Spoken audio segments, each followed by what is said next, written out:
Alors bonjour à tous, pour cette vidéo je vais vous proposer donc d'installer WordPress et de mettre en place votre site sous WordPress. Alors vous avez vu, pour une fois j'ai mis la webcam, donc vous me direz si c'est mieux ou pas. Et puis vous me direz aussi par rapport au son.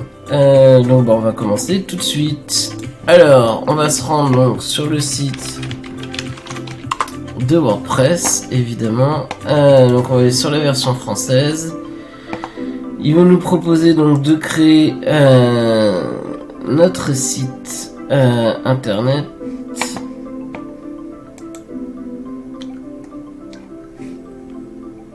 Alors mince, c'est moi qui me suis trompé. Effectivement, je suis sur wordpress.com. Il faut aller sur la version .org, c'est elle qui va vous permettre de le télécharger. Donc là, c'est en gros le site sur la version française. Donc vous avez le à propos, vous allez pouvoir directement voir qu'il y a pas mal de thèmes qui sont proposés. On y reviendra. Nous on va créer notre propre thème et ça peut être pas mal de choisir un thème qu'on a là et de le créer soi-même. Ensuite donc on a toute une liste d'extensions et on a les informations. Donc effectivement ça prend à peu près 5 minutes. On va le télécharger, le décompresser, créer en gros la base de données et ensuite faire l'installation. Donc on va voir ça ensemble. Donc on va cliquer sur obtenir WordPress. Donc là on en est à la version 5.2.4. Donc je vais cliquer dessus. Il va donc se télécharger. Donc là après vous avez différentes informations. Alors vous pouvez aussi choisir de le faire directement en ligne avec wordpress.com. Moi je le déconseille, je préfère héberger moi-même les sites, mais ça peut être intéressant. Je sais qu'il y a d'autres hébergeurs aussi qui ont la possibilité d'héberger directement leur site, typiquement OVH, Online, pas Online, One and One ont des offres spéciales pour démarrer sur WordPress. Donc on va attendre qu'ils finissent de se télécharger. Donc à la fin de cette série de vidéos, en gros je vais vous proposer de l'héberger gratuitement chez un hébergeur gratuit. Ça vous permettra de vous lancer directement. Et voilà, c'est fini. Donc je vais dans mon éditeur. Donc là on a bien WordPress, donc je vais le copier-coller comme d'habitude. Aller donc dans mes projets. Le mettre et donc pour l'installer ici je vais lui dire extraire ici et donc on voit qu'il nous crée donc un fichier WordPress.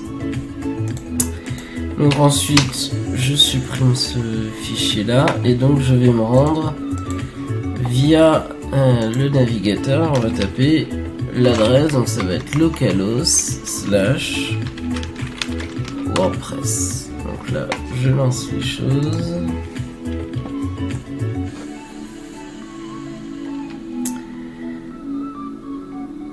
Voilà, il va se démarrer. Donc il nous donne les états. Donc le nom de la base de données, le nom de l'utilisateur, le mot de passe, où se trouve la base de données et un préfixe. Vous allez voir. Donc c'est parti. Donc il nous dit WordPress. Alors un utilisateur. Moi je vais utiliser donc ceux que j'ai créé donc sur mon local.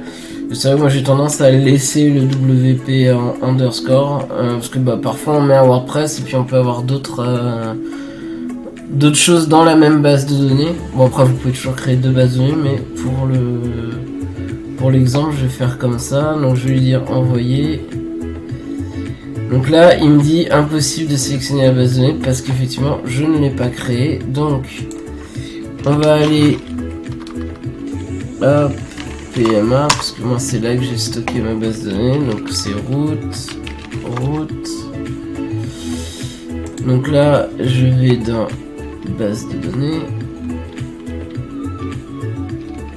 Alors ça évidemment vous pouvez le créer aussi en ligne de commande, créer une database. Bon. J'avoue que j'ai plutôt l'habitude de le faire comme ça. Après c'est vous qui voyez ce que vous préférez. Donc voilà, elle est créée. Donc maintenant ici, je vais lui faire recommencer, envoyer. Alors, pourquoi est-ce qu'il n'a pas recommencé? Ah oui, évidemment, route. Il n'a pas gardé le mot de passe, heureusement. Voilà, donc là il me dit c'est parfait, qui peut pour l'instant communiquer. Donc évidemment là si je rafraîchis et que je vais dans ma base WordPress, pour l'instant il n'a rien créé. Donc je vais lancer l'installation. Donc là il va nous demander donc le titre, donc moi, je vais mettre test WordPress, mon identifiant, donc je vais l'appeler admin et admin. Alors faites pas ça en production évidemment. Donc là je lui dis que je confirme, moi c'est parce que c'est plus facile pour le tutoriel.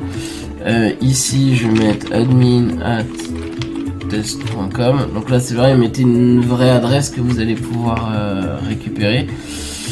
Et ici, si vous voulez ne pas, enfin que votre site, alors c'est un peu débile mais on sait jamais, vous pourriez très bien vouloir faire un site et vous voulez pas qu'il soit référencé, donc vous allez cliquer ici pour dire que vous voulez pas les référencer.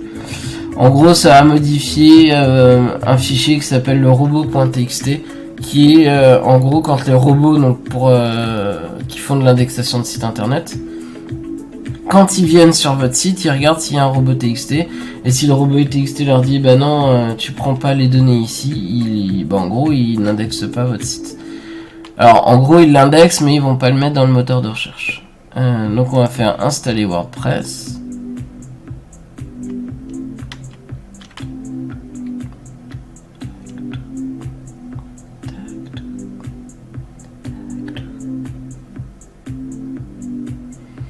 Bon là ça prend un petit peu de temps, donc là maintenant si je reclique sur structure, voilà, on voit bien qu'il nous a créé les différentes tables.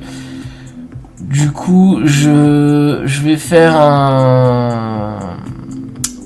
je vais faire une vidéo qui vous parlera de la base de données de WordPress. Donc je vais pas m'apesantir dessus, je reviendrai dessus dans une autre vidéo. Alors se connecter, donc pour voir, donc voilà, on va essayer de voir si notre site c'est bien intégré. Donc là si je clique, on voit que a priori il a affiché des choses. Bon c'est pas très joli mais c'est le thème par défaut. Alors on peut regarder par exemple comment est fait la page pour voir certaines choses.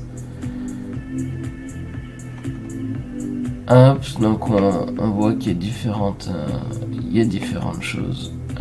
Donc voilà, c'est comme ça en gros que se présente donc notre WordPress. Et donc si on veut aller dans l'administration, on va rajouter WP admin. Alors il va nous renvoyer sur le login.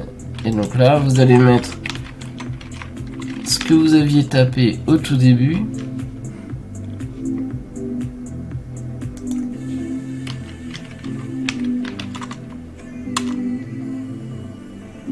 Ouais, j'ai du mal à le taper, ça m'a fait peur.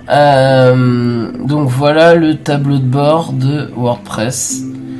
Donc là on peut, là de toute façon on peut considérer que WordPress est installé. Donc on va voilà, donc là c'est la partie admin. On va revenir sur, donc là vous pouvez aller directement sur le site. Alors juste une chose, par exemple, donc là je vais cliquer.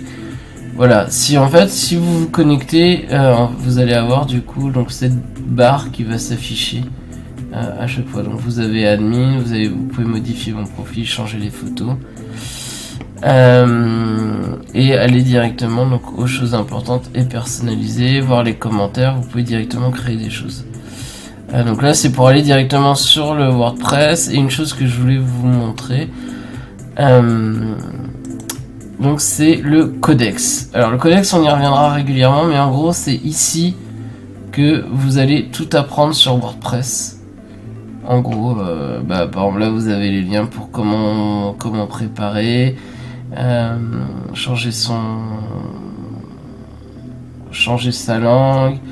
Voilà, alors là par exemple travailler avec les thèmes, donc écrire un plugin. On va travailler dessus. Donc voilà, on va faire un peu tous ces petits liens tout ensemble.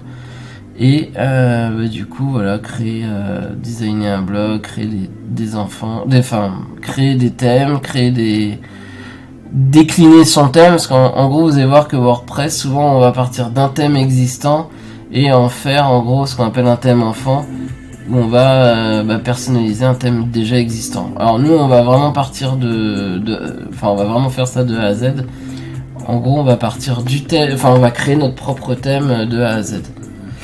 Voilà, et bien je vous dis à la prochaine vidéo où nous allons commencer à voir un peu comment fonctionne WordPress.